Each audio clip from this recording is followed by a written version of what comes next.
Hello YouTube, this is Black Expander here.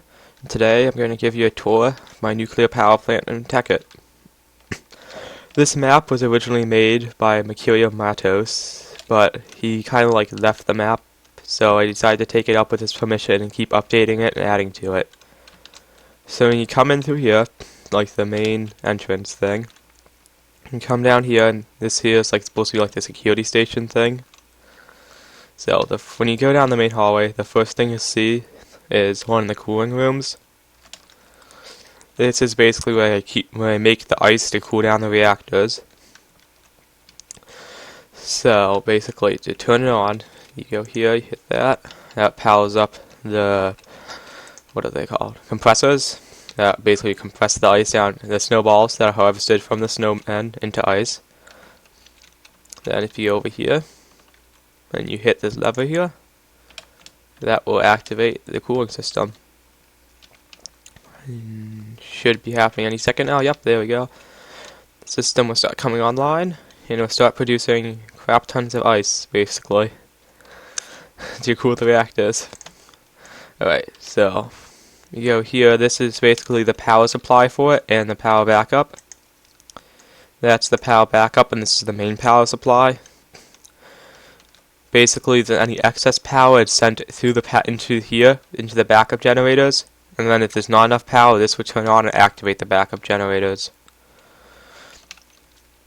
These here are just the retrievers that pull the snowballs out of the chest, and these here are my snow golem who make the snowballs.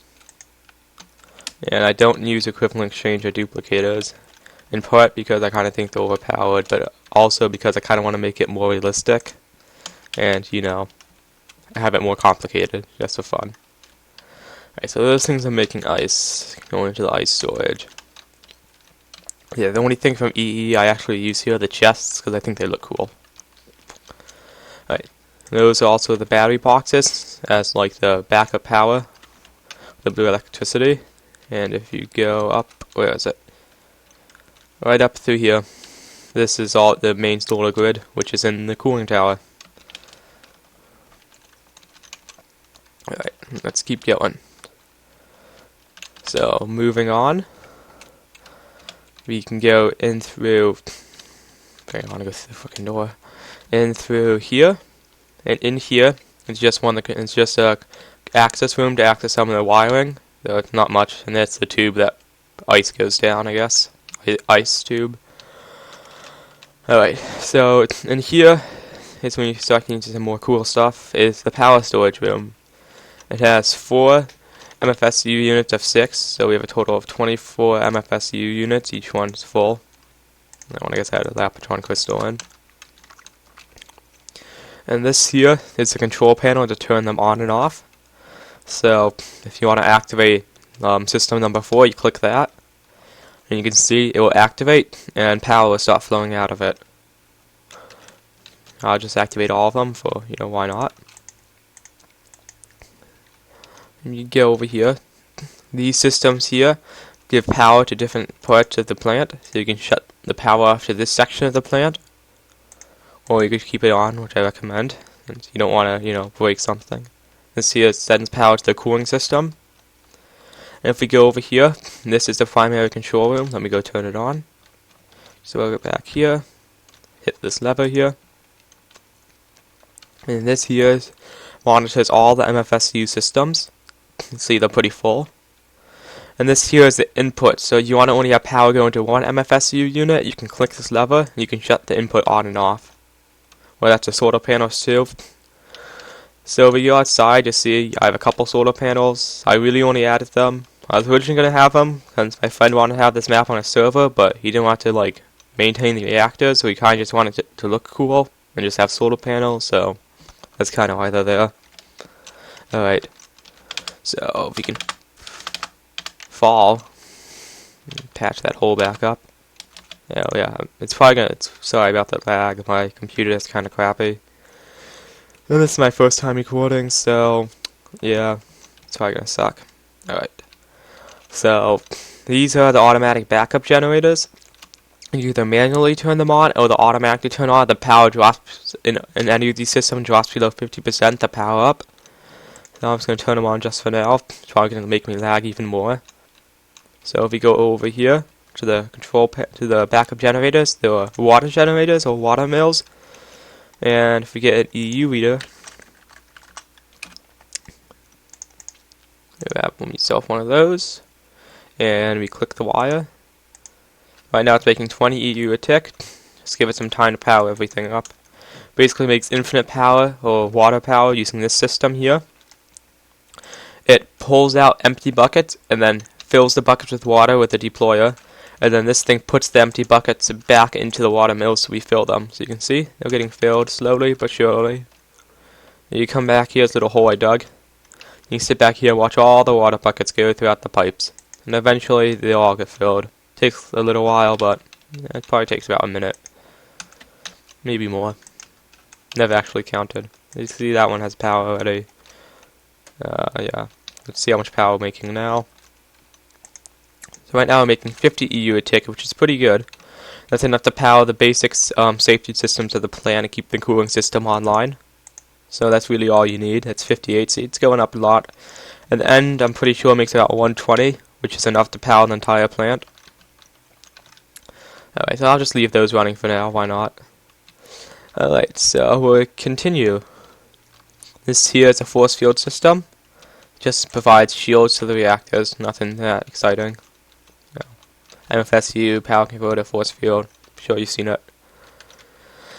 And then here we go, the main reactor control panel. These things are currently offline, I have not finished coding them exactly. Alright, so most of the science should be pretty clear what they do. This is basically tells which reactors you want to output power, so I guess if you really wanted to, you could run a reactor, not output power, but turn those both on if you want power.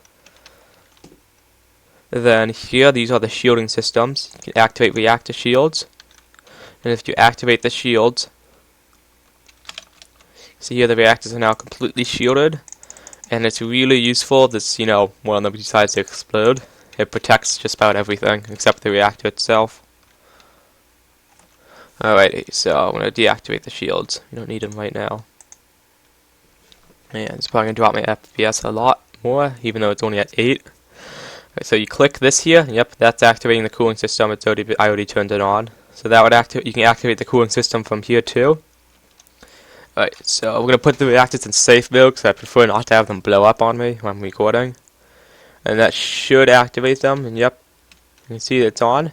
And right now it's making 1,900 EU a tick, which is a lot of power. It's staying completely cooled. Nice. You can see the ice is going to go in here. And the difference between safe mode and hot mode, safe mode, as soon as it detects that it's low on ice, it will shut the reactor off and wait for the ice to refill using this system right here. In hot mode, it will basically just run the reactor no matter what until it overheats, then stop the reactor for 10 seconds. This here is the main safety system here. It monitors the reactors get too hot, and just in case, since I once had an issue where they ran out of power and I turned the reactors on in hot mode, and that was not fun, I installed a system here, which will basically, if the safety systems do not have power, the nuclear reactors will not turn on. Also here, I have an alarm system in case something happens, and this here also controls the force field. So I'll leave that running.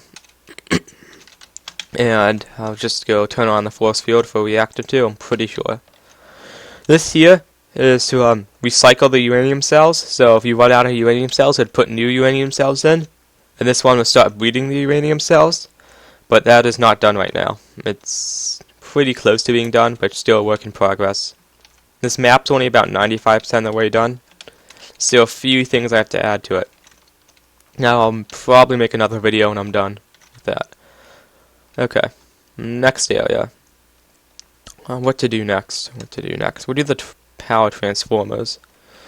So you go back through here, see that all the power's going out. Run down through here. Go in right through here, the transformer room. And this is where you transform the power for low voltage, medium voltage, or high voltage. Now, if each one can output, so basically each one can output medium voltage or high voltage, or low voltage, either one. So there's bat boxes, MFEs, and MFSUs. Basically, so you go through here,